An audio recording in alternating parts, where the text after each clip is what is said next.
আসসালামু আলাইকুম। আমন্ত্রণ আমার দেশ মিড ডে নিউজে। সঙ্গে আছি আমি মাহবুবুর রহমান ইমন। শুরুতেই সংবাদ শিরোনাম। ইরানে সামরিক অভিযান সমাপ্ত বললেন মার্কিন পররাষ্ট্রমন্ত্রী রুবিও। হরমুজ প্রণালীর কেশম দ্বীপে ড্রোনের তৎপরতা রুখে দেওয়ার দাবি তেহরানের। যুক্তরাষ্ট্রের সঙ্গে একটি ন্যায্য ও পূর্ণাঙ্গ চুক্তি ছাড়া অন্য কিছু গ্রহণ করবে না ইরান। আরাকচির হুঁশিয়ারি। আঞ্চলিক উত্তেজনার মধ্যে নতুন দূরপাল্লার বিধ্বংসী ক্ষেপণাস্ত্র উন্মোচন তুরস্কের। ভারতকে যুদ্ধের হুঁশিয়ারি পাকিস্তানের। এমপি হিসেবে শপথ নিলেন এনসিপি নেত্রী নুসরাত তাবাসসুম। শাপলা চত্বর হত্যাযোগ্য মামলার রাজসাক্ষী হতে চান সাবেক ডিআইজি জলিল মণ্ডল। এবার গরুর হাটে চাঁদাবাজি চলবে না, কঠোর হুঁশিয়ারি প্রতিমন্ত্রীর। শুনছিলেন সংবাদ শিরোনাম, এবার বিস্তারিত। গত ২৮ ফেব্রুয়ারি ইরানে অপারেশন এপিক ফিউরি নামের যে সামরিক অভিযান শুরু করেছিল যুক্তরাষ্ট্র, তা শেষ হয়েছে বলে জানিয়েছেন যুক্তরাষ্ট্রের পররাষ্ট্রমন্ত্রী এবং প্রেসিডেন্ট ডোনাল্ড ট্রাম্পের জাতীয় নিরাপত্তা বিষয়ক উপদেষ্টা মার্কো রুবিও। গতকাল মঙ্গলবার মার্কিন সংবাদ মাধ্যম এবিসি নিউজকে দেওয়া এক সাক্ষাৎকারে এ তথ্য জানিয়েছেন তিনি। সাক্ষাৎকারে যুক্তরাষ্ট্রের পররাষ্ট্রমন্ত্রী বলেছেন, ইরানের অপারেশন এপিক ফিউরি শেষ করেছে মার্কিন প্রতিরক্ষা বাহিনী। যে লক্ষ্যে আমরা এই অভিযান শুরু করেছিলাম তা অর্জিত হয়েছে। ইরানে নতুন কোনো সামরিক অভিযান চালানোর পরিকল্পনা যুক্তরাষ্ট্রের নেই উল্লেখ করে এবিসি নিউজকে রুবিও আরও বলেন, নতুন কোনো পরিস্থিতি তৈরি হোক তা আমরা চাইছি না। আমরা শান্তির পথই পছন্দ করি। আমাদের প্রেসিডেন্ট একটি চুক্তি চান। তিনি আলোচনায় বসে একটি সমঝোতা স্মারক তৈরিতে কাজ করতে চান, যেখানে ভবিষ্যতে আলোচনার জন্য গুরুত্বপূর্ণ সব বিষয় অন্তর্ভুক্ত থাকবে। তিনি চান হরমুজ প্রণালী সম্পূর্ণভাবে খুলে দেওয়া হোক, যেন বিশ্ব ফের আগের অবস্থায় ফিরতে পারে। ইরানের কৌশলগত গুরুত্বপূর্ণ অঞ্চল হরমুজ প্রণালীর কেশম দ্বীপে বিকট শব্দ শোনা গেছে। একে ড্রোনের অনুপ্রবেশ রুখে দেওয়ার ফল হিসেবে দাবি করেছে দেশটির স্থানীয় কর্তৃপক্ষ। ইরানের রাষ্ট্রীয় সংবাদ সংস্থা স্টুডেন্ট নিউজ নেটওয়ার্ক এর প্রতিবেদনে বলা হয়, সেখানে কোনো বিস্ফোরণ বা ক্ষয়ক্ষতির ঘটনা ঘটেনি। হরমুজগান প্রদেশের স্থানীয় কর্তৃপক্ষ জানায়, ওই এলাকায় কিছু গোয়েন্দা ড্রোনের গতিবিধি শনাক্ত করার পর আকাশ প্রতিরক্ষা ব্যবস্থা সক্রিয় করা হয়। এ সময় ড্রোনগুলো মোকাবেলা করার কারণে বিকট শব্দ তৈরি হয়েছিল। দ্বীপে কোনো ধরনের ক্ষয়ক্ষতির খবর অস্বীকার করেছে কর্তৃপক্ষ। বিবাদমান হরমুজ প্রণালীতে ইরানের এই কৌশলগত দ্বীপে বিস্ফোরণের খবর ছড়িয়ে পড়ার পর এই বিবৃতি দেওয়া হলো। বিভিন্ন সংবাদ মাধ্যমের তথ্য অনুযায়ী যুক্তরাষ্ট্রের সঙ্গে যুদ্ধবিরতি চললেও সাম্প্রতিক সপ্তাহগুলোতে ইরানের আকাশ প্রতিরক্ষা ব্যবস্থা বেশ কয়েকবার ড্রোন প্রতিহত করেছে।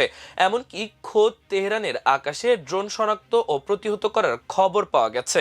এদিকে চীনের পররাষ্ট্রমন্ত্রী ওয়াং ই এর সঙ্গে বৈঠকে ইরানের পররাষ্ট্রমন্ত্রী আব্বাস আরাকচি জানিয়েছেন, তার দেশ যুক্তরাষ্ট্রের সঙ্গে শুধু একটি ন্যায্য ও পূর্ণাঙ্গ চুক্তি গ্রহণ করবে।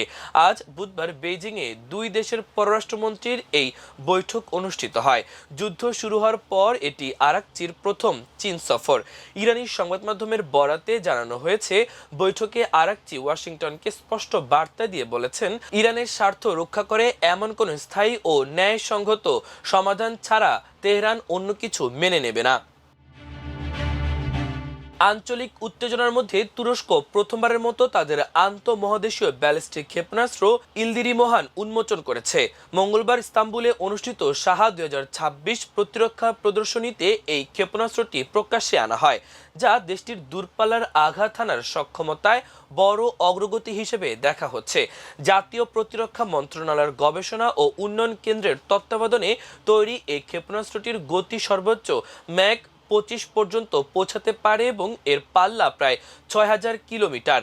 ফলে এটি ইউরোপের বড় অংশ, এশিয়ার বিস্তীর্ণ এলাকা এবং আফ্রিকার কিছু অঞ্চল পর্যন্ত লক্ষ্যবস্তুতে আঘাত হানতে সক্ষম। ইলদিরি মোহান ক্ষেপণাস্ত্রে তরল নাইট্রোজেন টেট্রাঅক্সাইড জ্বালানি হিসেবে ব্যবহৃত হয়েছে এবং এতে 4টি রকেট ইঞ্জিন রয়েছে। ফলে এটি তুরস্কের তৈরি অন্যতম আধুনিক ক্ষেপণাস্ত্র প্ল্যাটফর্ম হিসেবে বিবেচিত হচ্ছে। প্রদর্শনীতে দেশটির প্রতিরক্ষা মন্ত্রী ইয়াসার গুলার সহ শীর্ষ সামরিক কর্মকর্তারা উপস্থিত ছিলেন। সাহা 2026 আন্তর্জাতিক প্রতিরক্ষা ও মহাকাশ প্রদর্শনীতে এই ক্ষেপণাস্ত্র উন্মোচন করা হয়। সেখানে তুরস্কের শীর্ষ প্রতিরক্ষা প্রতিষ্ঠান ও সামরিক সংস্থাগুলো বিভিন্ন নতুন প্রযুক্তি প্রদর্শন করছে।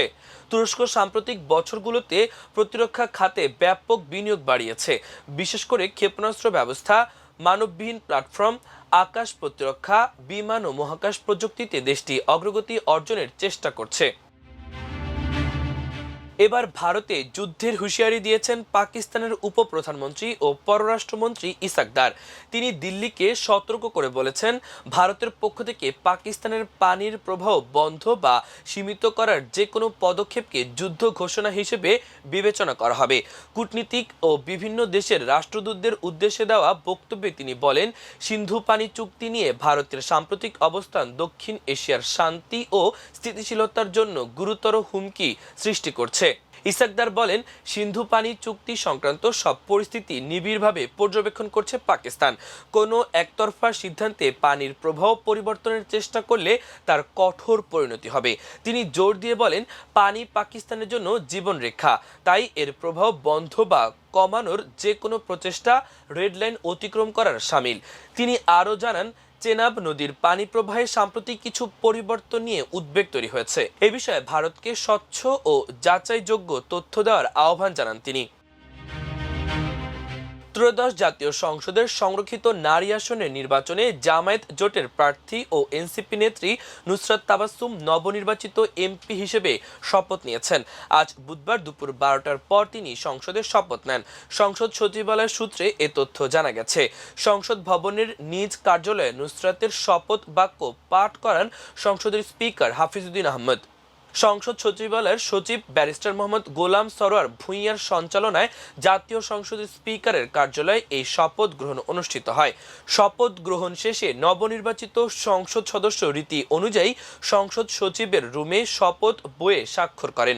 শপথ অনুষ্ঠানে ডেপুটি স্পিকার, বিরোধী দলের চিফ হুইপ, সংসদ সচিবালয়ের ঊর্ধ্বতন কর্মকর্তাবৃন্দ উপস্থিত ছিলেন। গত 21 এপ্রিল বিকাল 4টা পর্যন্ত এই নির্বাচনে মনোনয়নপত্র জমার শেষ সময় ছিল, কিন্তু 4:19 নুসরাত তাবাসসুম মনোনয়নপত্র জমা দেন। বিলম্ব দেখিয়ে ইসি তার মনোনয়নপত্র গ্রহণ করেনি। পরে উচ্চ আদালতের দ্বারস্থ হন তিনি।